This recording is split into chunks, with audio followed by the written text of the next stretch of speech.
कैसे हैं आप सभी लोग। उम्मीद करता हूँ आप सभी लोग बहुत ही अच्छे होंगे। तो आज के इस वीडियो में हम पढ़ने वाले हैं क्लास 10th गणित के बहुत ही मोस्ट इंपॉर्टेंट टॉपिक प्रतिस्थापन विधि द्वारा समीकरणों को कैसे हल करते हैं।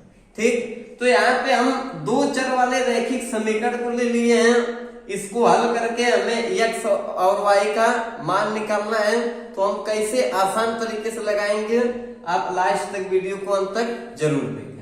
तो यहाँ पे हम दो रैखिक समीकरण ले लिए हैं, x प्लस 2y बराबर 7 और दूसरा आपका है 2x धन 3y बराबर 2।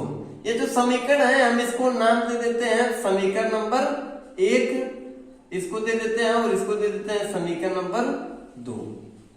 इसको लगाने के लिए किसी हम एक समीकरण से चलेंगे, या तो x का मान प्रतिस्थापित करेंगे या तो y का मान। तो सबसे पहले हम समीकरण 1 से चलते हैं, लिख देते हैं समीकरण 1 से, समीकरण 1 से, समीकरण 1 से रख देते हैं। समीकरण 1 वाला मान लेकर चलते हैं x प्लस 2y बराबर 7।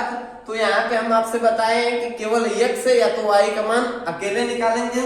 तो यहाँ पे हम लिख लेते हैं x बराबर 7, यह प्लस 2y है, इसको पक्षांतर कर देंगे, यह हो जाएगा माइनस 2y। तो यहाँ पे हमें x का मान आसानी से निकल गया। तो यह जो x का मान निकल कर आया है 7 माइनस 2y, अब हमें क्या करना है, समीकरण 2 में रखना है। हमें सिर्फ काम यही करना है कि समीकरण 1 से चलेंगे, या तो x या तो y का मान अकेले इस तरीके से निकालेंगे और उसका मान समीकरण 2 में हम प्रतिस्थापित कर देंगे। तो हम लिखेंगे कि समीकरण 2 में x का मान रखने पर अब देखिए जो x का मान आया है समीकरण 2 में हमें उठा के क्या करना है, रख देना है। समीकरण 2 हमारा दिया है कि 2x प्लस 3y बराबर 2। हम आपसे बताए हैं कि x का मान रखना है, तो लिख देंगे 2। यहाँ पे x दिया है तो x का मान हम सीधे सीधे पूरा 7 माइनस 2y प्रतिस्थापित कर देंगे, रख देंगे, इधर लिख देंगे प्लस 3y बराबर 2। अब देखिए गुणा कर देंगे, कोष्टक में 2 सतह 14 माइनस 2 का गुणा 2 में करेंगे, 2 दूनी 4y प्लस 3y बराबर आ गया 2। हम जानते हैं कि लिख देंगे 14 माइनस, अब देखिए यही पे हमें देखना है यह y और y वाला पद क्या है, हमारा बराबर है, लेकिन हमें यह देखना है कि कौन सी संख्या बड़ी है। हालांकि 4 प्लस 4 या माइनस 4y और प्लस 3y दिया है, संख्या की बात करें तो 4 बड़ा है, 4 के आगे माइनस है तो लिख देंगे माइनस, माइनस मतलब घटाना। तो 4 में से 3 को हम घटा देंगे, घटाएंगे तो आएगा 1। हम 1 कहीं नहीं लिखते हैं तो सीधे सीधे यह y चर क्या करेंगे, उतार देंगे बराबर 2। ठीक है, तो हम देख रहे हैं कि यहाँ पे लिख देंगे 14, यह प्लस 2 है, इसको इधर पक्षांतर कर देंगे तो इधर आके क्या हो जाएगा माइनस 2। यह माइनस y है, इसको पक्षांतर कर देंगे तो इधर बन जाएगा प्लस y। तो अब यहाँ पे क्या करेंगे, यहाँ पे हम लिख सकते हैं, देखिए यहाँ पे y दिया है तो लिख देंगे y, 14 में से 2 को घटा देंगे, कितना आ जाएगा 12। यहाँ पे 14 में से 2 को घटा दिए, कितना आया 12। तो y का मान टोटल निकल कर क्या आया, y का मान निकल कर आया 12। तो देखिए ये जो y का मान निकल कर 12 आया है।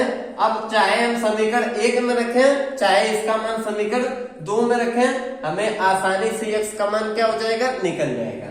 तो हम किसी एक समीकरण में, तो हम समीकरण में जब भी रखेंगे तो हमें यह ध्यान देना है कि कौन सा समीकरण छोटा है, आसान है, उसे में हमें प्राय रखना चाहिए। तो हम देख रहे हैं कि ये x प्लस 2y बराबर 7 वाला समीकरण आसान है, तो लिख देंगे कि y का मान समीकरण 1 में रखने पर, तो y का मान हम समीकरण 1 में रख देंगे। समीकरण 1 हमारा यही है कि x प्लस 2y बराबर 7। ये जो y का मान 12 आया है, हमें उठा के यहाँ पे रख देना है, तो लिख देंगे x प्लस 2 इन दोनों के बीच में क्या छिपा है, गुणा, तो लिख देंगे गुणे। या y दिया है तो y का मान क्या रखना है, 12, जो निकल कर आया है तो लिख देंगे 12 अब बराबर 7। तो हम लिख देंगे x प्लस 12 दूनी 24 अब बराबर 7।